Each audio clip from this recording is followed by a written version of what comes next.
Bem, vamos falar da Ponte Preta. Antônio Lupi está aqui comigo aqui no telão da Band para trazer as informações da Macaca. Diz aí, Lupi! Beleza, Batista. Mais uma vez, um abraço para você, para todos que estão acompanhando os donos da bola. E a Ponte Preta segue se movimentando em busca de contratações e renovações para a temporada 2022. Ontem aconteceu a apresentação do elenco com jogadores que já foram anunciados, como, por exemplo, o zagueiro Léo Santos e também o volante Wesley, mas também jogadores que permaneceram no estádio Moisés Lucarelli da temporada passada. É o caso do zagueiro Fábio Sanches e também do goleiro Igor Vinhas, além do volante Marco Júnior, que foi um dos principais jogadores da Ponte na reta final da Série B do Campeonato Brasileiro. Marco Júnior vai ficar na Macaca até o final da Série B de 2022. E para a Ponte TV, a TV oficial da Ponte Preta, Marco Júnior falou sobre a sua permanência no Majestoso. É uma grande honra. Desde o ano passado eu já vinha falando que o meu desejo era continuar. Ainda bem que deu tudo certo, as duas partes, e agora é trabalhar para colher os frutos. O primeiro ano como profissional foi um ano muito bom, né? Só que eu acho que esse ano vai ser melhor ainda, como a gente aprendeu muita coisa, evoluímos bastante em muitos aspectos. Eu acho que vai ser um ano assim, de muitas conquistas para o time todo. Além do Marco Júnior, o zagueiro Thiago Lopes, formado na base da Ponte, que está integrado ao time profissional, também acabou falando sobre a sua expectativa para a segunda temporada no time principal da Ponte Preta. Thiago Lopes, que é uma figura espetacular, inclusive rendeu uma boa entrevista no mês de dezembro na Rádio Bandeirantes, que a gente também acompanhou aqui na tela da Band. Thiago Lopes também vai permanecer na Ponte Preta, tem contrato até 2024.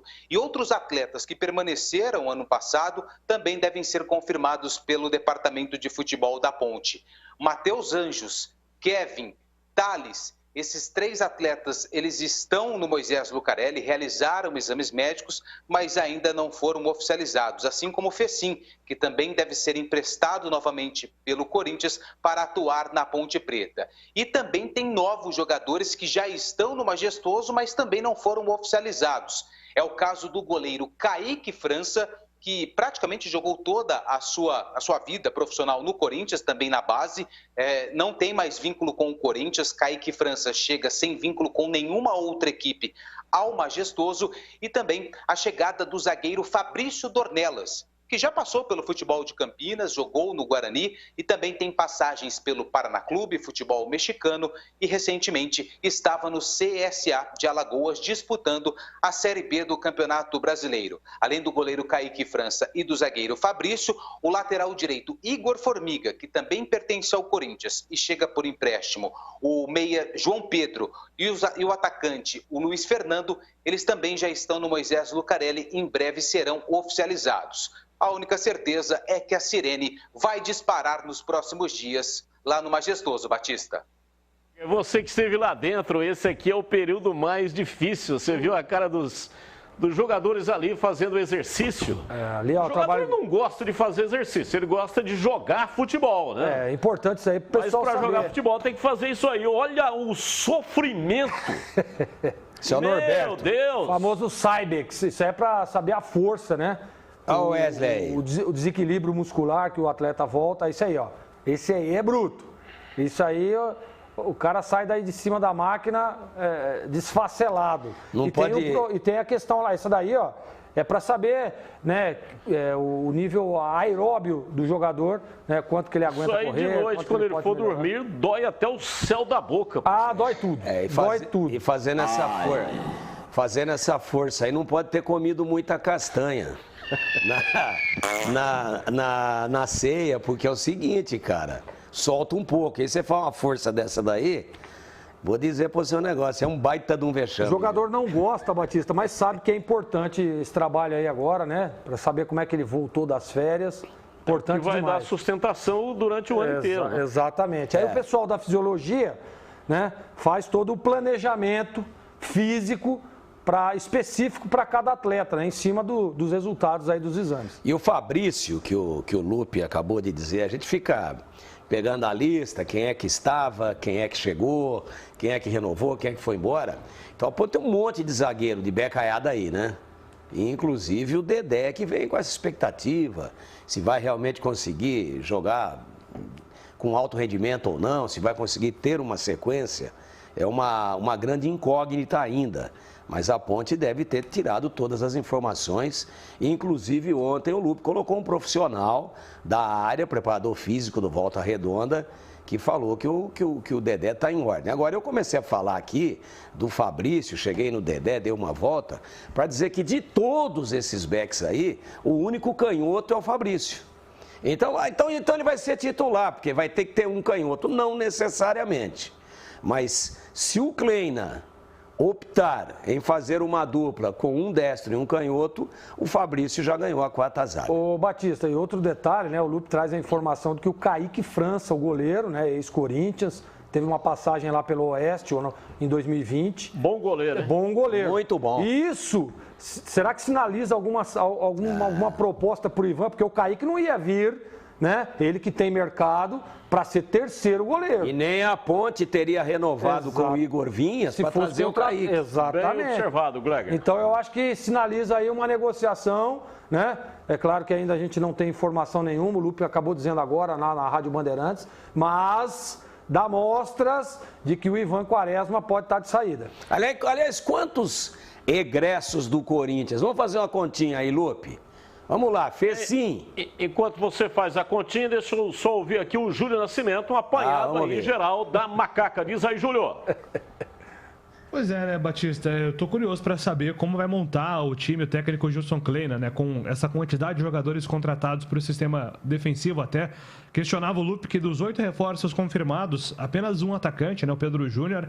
E dessa lista de 5 jogadores, tem só um jogador também, que é ofensivo, que é o Luiz Fernando. Ou seja, confirmando todos esses nomes, a Ponte teria 13 contratações com 2 jogadores para ataque, né? Então, assim, os reforços são voltados mesmo, pelo menos nesse momento, os nomes anunciados para o sistema defensivo. Até um ouvinte ontem sugeriu, será que o Kleina não vai montar um time com 3 zagueiros, com 3 volantes? Então existe muita curiosidade para saber qual será a plataforma, como o Gleger gosta de dizer, qual será a plataforma que a Ponte vai adotar para essa temporada de 2022, já que o Eberlin deu algumas dicas aí sobre gostar de times reativos. Então, o que tudo indica, de fato, o perfil de elenco da Ponte, de time que vai jogar, tem a ver com essa forma reativa, essa forma cautelosa e defensiva de jogar também, Batistão. Para mim está muito claro. A Ponte priorizou o sistema defensivo, zaga e meio campo, e agora começa a pensar no ataque.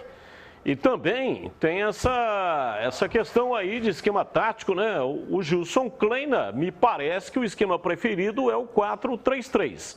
Sempre jogando com 3 atacantes, mudou aí acho que em 2 ou 3 partidas, que colocou um volante a mais, né, jogando no 4-4-2, mas o esquema dele é o 4-3-3. Pode ser que com a nova filosofia da nova direção, ele mude a sua maneira de pensar. Porque time reativo não dá para jogar no 4-3-3. Ele vai ter que mudar a maneira de pensar e de fazer a armação tática desse time jogando, no mínimo, no 4-4-2. Também não acho que ele vai jogar no 3-5-2. É um esquema muito complicado para implantar dentro de um campeonato difícil que tem rebaixamento, que é o Campeonato Paulista. Curto, né? Campeonato curto também, né? Pelo perfil das contratações, de repente joga com 3 zagueiros, 3 volantes e 2 goleiros. Que a regra não permite, né? Senão, mas pelo perfil. Pelo quantos do Eberlin. E o Eberlin acho que faz o Eberlin jogou bola, né? O Eberlin jogou no Amador de Campinas aí. E era o quê? Volante. E ele vai falar, não, eu faço o 4º volante que eu engano um pouquinho como meia também. Ô Lupe, quantos do Corinthians aí? Fez a conta aí? Na minha conta são 4. 4. O Formiga, lateral direito. O Léo Santos, zagueiro. O Fecim e o Matheus Getúlio. Kaique França não tem contrato com o Corinthians. Ele está livre. Mas é formado lá, então 5. Mas veio de lá, né? Veio de lá. 5 do Corinthians. Ou vai ou racha. É isso aí. Ou vai ou racha. Pelo menos tem afinidade de cores, né?